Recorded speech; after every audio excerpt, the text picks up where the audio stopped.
Hey everybody, welcome to Obscurities and Miniatures, and today we're going to be reviewing a nondescript white box. Wow, isn't that exciting? Well, actually it is, because this is the Dicefest 2022 goodie box from Flying Frog Game Productions. I'm going to go through every third part of a name that I can think of, and it's upside down anyway, so maybe not? I don't know. Okay, yeah, it is. What did we get this year? I don't know. So I know we had the Veteran Samurai a year or two ago.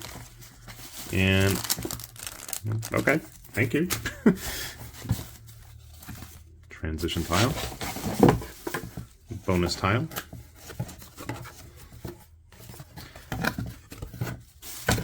The first year was the Gunslinger. Second year was the Saloon Girl. Third year was the Sorceress. I think that sounds right. Last year was the Veteran Samurai, and then this year,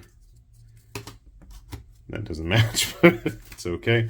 This year is the Veteran Bandido.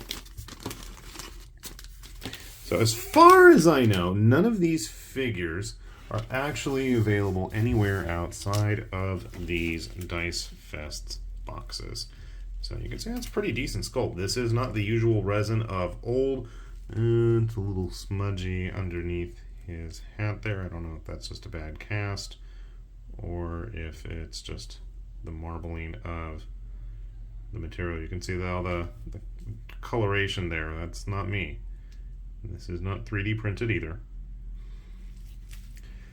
But it's nice to see a lot of that detail coming through. Figure feels a lot chunkier, more volume to it than stuff in the past, which is always a plus.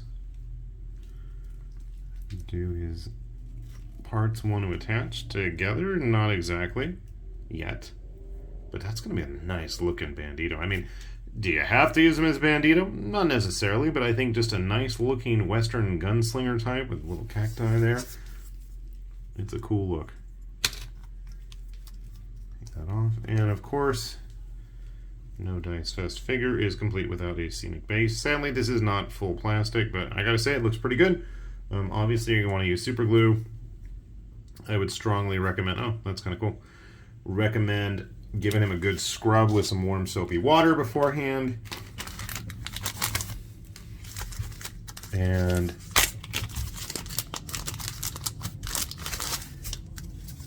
all primed up before. Okay, these are wanted posters before you paint it. Have we had wanted posters like this before? I don't remember. That's kind of interesting. It's really zoomed in too. Okay, there's the new piece. Darkstone well echoes from below. Machine gun nest must be the other side. And you have the corresponding cards for the advanced encounters. Whiskey stash. Kind of cool.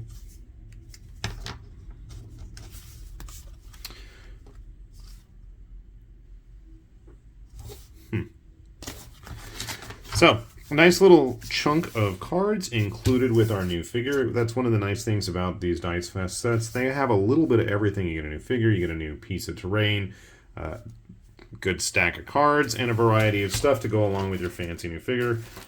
Give me a sec, we'll put them all together, and we'll see how he turns out. Okay, sit tight. Well, my apologies, folks. I am really stinking slow when it comes to finishing these videos. It's like months after the fact, and I will wholly admit it's because I can't find the model I wanted to compare this guy to. So here is the Veteran Gunslinger. I gotta say, he is looking quite nice, except for the fact that I've got this big gap right here between his bandolier and his shoulder. You know, from the front like that, you can't really notice it, and I've tried to heat it up. It just doesn't want to go together there, which is a shame. It's such a shame that in the process of fighting to get it to put flush, I ended up snapping the whole thing and getting glue all over my fingers in the process, which you can see there, and I now see that I need to clean that a little bit better.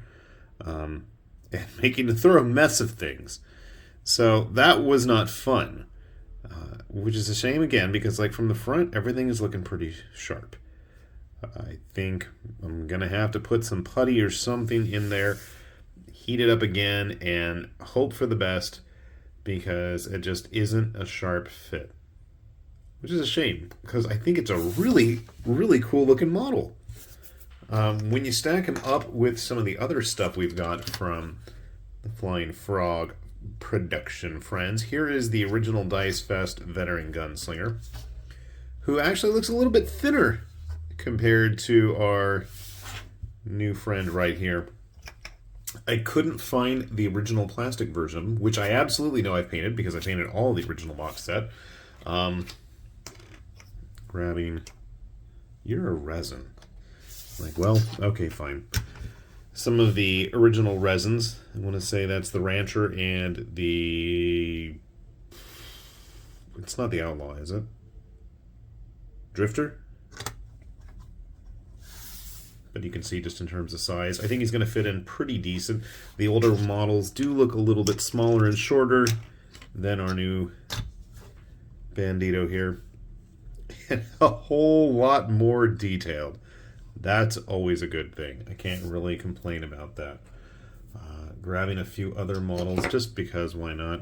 One of the new Tridarans, also in that same, I forget what they call the resin now, but you can see, I think the scale looks pretty good. At least if you want them scaled with other Tridarans. Plastic Tridaran Enemy. And he's a little bit bigger, a little bit larger. But, you know, for a veteran figure, I kind of expect that and would want that. Of course, you know, with these types of Western figures, throw in some of like Great Escape Games' new male and female gunslinger plastic kits. A little bit shorter, but, you know, I think given enough models hanging around, it's not going to make a huge difference. You're not going to see any huge major discrepancies other than the fact that our newer friend here is definitely larger and more in charge looking. Of course, if you really wanted to get creative, what you'd be doing is mixing in Malifaux models, which I think are also going to give you a great set of figures for mixing and modeling with. There was somebody else I was about to grab. Cornelius Base there being one of my favorite Malifaux models, and I really need to finish painting the upgraded version of him. But yeah, if you want epic styled models, I don't think you can go very wrong with a lot of the more modern Malifaux stuff. I think these are also great complements to go along with the Shadows of Brimstone stuff. It's a nice supplement to the official models. I gotta say, as long as you can get these gaps dealt with, I don't think it's going to be a very bad figure. We'll see how things paint up. I would definitely give him a good wash, give him a good scrub. Figures like this always need it.